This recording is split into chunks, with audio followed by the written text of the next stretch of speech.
मैं सुभाष सिंह आपको लाल किले का विज़िट करा रहा हूँ।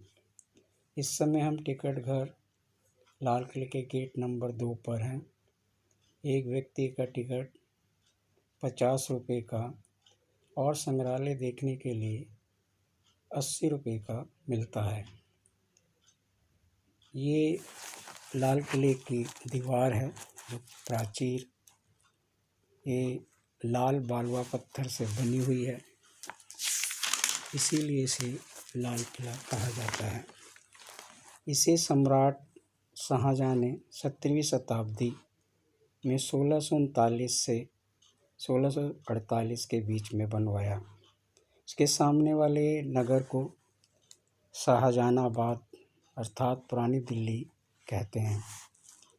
ये यमुना नदी के किनारे पर है और 2007 में इसे यूनेस्को ने विश्व धरोहर घोषित किया। इसकी सौंदर्यता, भव्यता, आकर्षण के कारण लोग दुनिया के कोने कोने से आते हैं और इसे देखते हैं। इसकी वास्तुकला की शान अपने आप में अनोखी है। ये 250 एकड़ में बना हुआ किला है और इसके अंदर इसकी दीवारें 2.5 किलोमीटर लंबी, 1 किलोमीटर चौड़ी हैं और सामने की तरफ इसके नहर है, इसमें पानी भरा रहता था, आजकल ये सूखी हैं।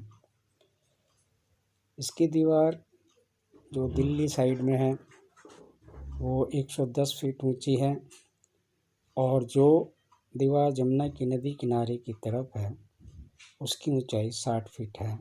ये इसके हम सामने आ गए हैं जहाँ हमारे प्रधानमंत्री 15 अगस्त पर झंडा फहराते हैं। ये प्राचीर है और ये लोग इधर सामने खड़े हुए हैं जो इसकी फ़ोटो ले रहे हैं।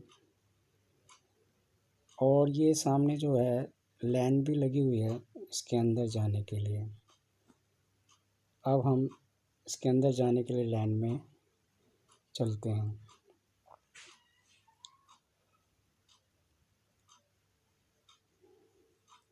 अभी हम आ गए हैं और ये सामने आप देख रहे हैं कि बाहर की तरफ का सीन है और लोग अपनी फ़ोटो ले रहे हैं, आ जा रहे हैं और ये अंदर जाने के लिए लाइन लगी हुई है। अब हम इसके फ्रंट दरवाजे की तरफ आ गए हैं जिसके दोनों तरफ तोपें रखी हुई हैं और ये इसका लाहौरी गेट कहलाता है।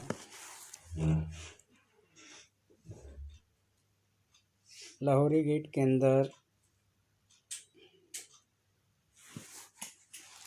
पहुंचने पर हम एक प्रांगण में पहुंचते हैं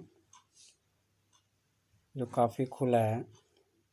इसका प्रांगण है और इसके अंदर भी एक दरवाज़ा है जिसके अंदर छोटा सा बाज़ार है।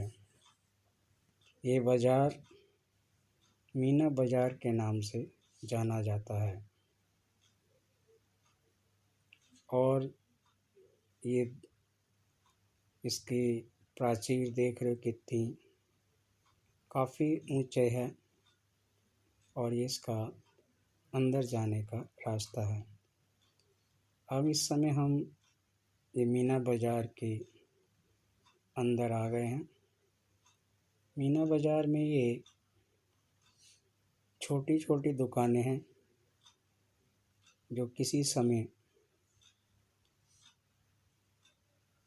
बादशाह के राज परिवार और राज कर्मचारियों के लिए हुआ करती थी, जिसमें वो अपनी खरीदारी का सामान खरीदते थे। लेकिन अतीत के साथ काफ़ी बदल गया, लेकिन ये दुकानें वहीं की वहीं हैं। इसमें कई उतार चढ़ाव देखे। मुग़ल बादशाह ने 1638 से लेके 1771 तक इस पे राज किया। उसके बाद मराठा हुए जिन्होंने 1771 से 1803 तक राज किया। उसके बाद ब्रिटिश इंडिया कंपनी ने या ब्रिटिश इंडिया ने 1803 से 1947 तक इस पे राज किया। आज यह 1947 से भारत सरकार के पास है। इसकी देखभाल आर्कियोलॉजिकल इंडिया करती है और इसका रखरखाव करती है। बनाने वालों ने इसे काफ़ी मेहनत से बनाया। बनवाने वाले चले गए, लेकिन अपना इतिहास अतीत के में छोड़ गए, जिसे देखने के लोग इसे आते हैं और इस किले को देखते हैं।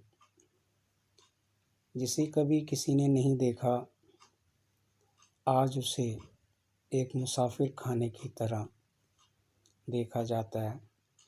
कोई भी मुसाफिर या व्यक्ति आ सकता है और इसे देख सकता है, लेकिन पहले ऐसा नहीं था। इसे देखने के लिए लोग तरसते थे। आज इसके बाज़ार में लोग खरीदारियां करते हैं और अपने साथ इसकी यादगार के रूप में अपने घरों को ले जाते हैं। अब हम इसके नौबत खाने के पास आ गए हैं, जहाँ नौबत बजाई जाती थी। नौबत खुशी के लिए बजाई जाती थी। कोई त्योहार या कोई शादी या कोई और कार्यक्रम के लिए बजाई जाती थी। ये नौबत खाना है जिसके अंदर नौबत बजाने वाले बैठा करते थे और इसकी उस समय एक शान हुआ करती थी। और ये इसके अंदर का व्यूज़ है और ये उसके ऊपर छत की निकासी है और इसमें महीन कारीगरी की गई है, जो एक वास्तुकला हमारे लिए काफ़ी अनमोल है। अब बची कुची कला ही बाकी रह गई है। समय के अनुसार ये सब कुछ बदल गया है और अब रहा थोड़ा सा ही बचा है। अब ये सामने दीवाने आम है। दीवाने आम के ये सीधा रास्ता है, इसके पास बाग बना हुआ है और ये नौबत खाने का वो है। ये नौबत खाने का एक दरवाज़ा है जिसे दीवाने आम के देखा जा सकता था।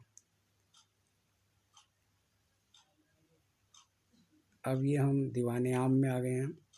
इसके पिलरों पे खड़ा हुआ है। इसकी छत के ऊपर ये मेहराब बनी हुई हैं, जो काफ़ी आकर्षित करती हैं। इसके अंदर बादशाह बैठता था और लोगों की बातें सुनता था। ये सिंहासन है जहाँ वो बैठा करता था। आजकल इसे एक शीशे में बंद किया हुआ है, जिससे कि इसकी सुंदरता खराब ना हो।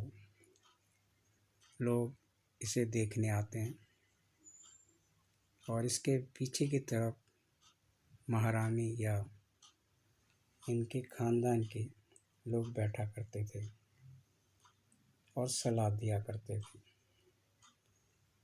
अब ये आ गए हैं सामने। ये रंग महल है जिसमें राजा अपने गाने बजाने का काम देखता था। सामने ये फुवारा है, एक सरोवर बना हुआ है, काफ़ी अच्छा है। लेकिन समय के हिसाब से ये कुछ इसमें बदलाव हो चुका है। ये सामने भी आप देख रहे हो, ये मोती मस्जिद का देख रही है। अंदर इसमें जाने नहीं दिया जाता, हम बाहर से इसका फ़ोटो ले सकते हैं। और क्योंकि लोग इसमें कुछ कुछ लिख देते थे या ख़राब कर देते थे, इसके कारण सरकार ने प्रतिबंध लगा दिया है। और ये इसके बाहर की तरफ के गलियारे हैं और मार्ग है जिस पे हम चल रहे हैं। साथ साथ में इसके बाहर से व्यूज़ दिखा रहा हूँ। ये इसके अंतिम छोर पर है, जिसमें ये बाहर की तरफ खुला हुआ है, जहाँ बैठा जा सकता था। और ये अंदर छोटे छोटे महल बने हुए हैं, जिसमें रानी, शहजादियाँ आदि रहा करते थे। अब उससे आगे हम ये देख रहे हैं तो अंदर का महल दिखा रहे हैं। ये अंदर के व्यूज़ है, आगे झरोख के जहाँ वो बैठते थे, नज़ारा लेते थे।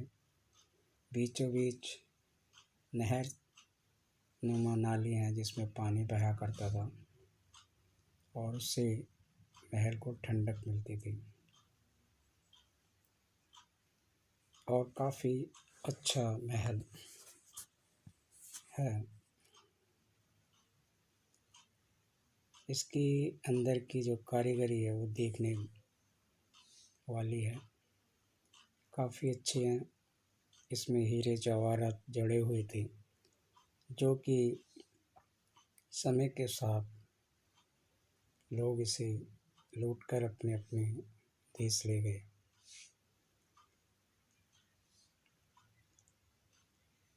अब हम वहाँ जा रहे हैं जहाँ से इसके महल के लिए पानी आता था।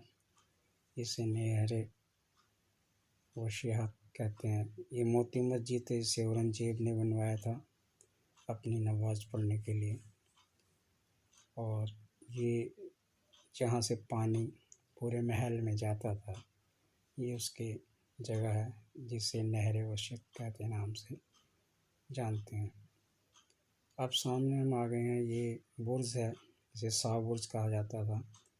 ये सावन बहादुर महल है, जिसमें सावन बहादुर में प्रोग्राम होते थे। और ये भी वही है, इसके अंदर भी गाना बजाना होता था आसपास, और इसका अपना एक नज़ारा होता था। अब हम बाहर की तरफ आ रहे हैं और ये हम बाहर आ गए हैं। ये इसके सामने का दरवाज़ा है और ये चांदनी चौक के लिए, लाहौरी गेट के लिए सीधा जाता है। आपको ये मेरी वीडियो कैसी लगी? लाइक करें, सब्सक्राइब करें और अपने दोस्तों के साथ शेयर करें।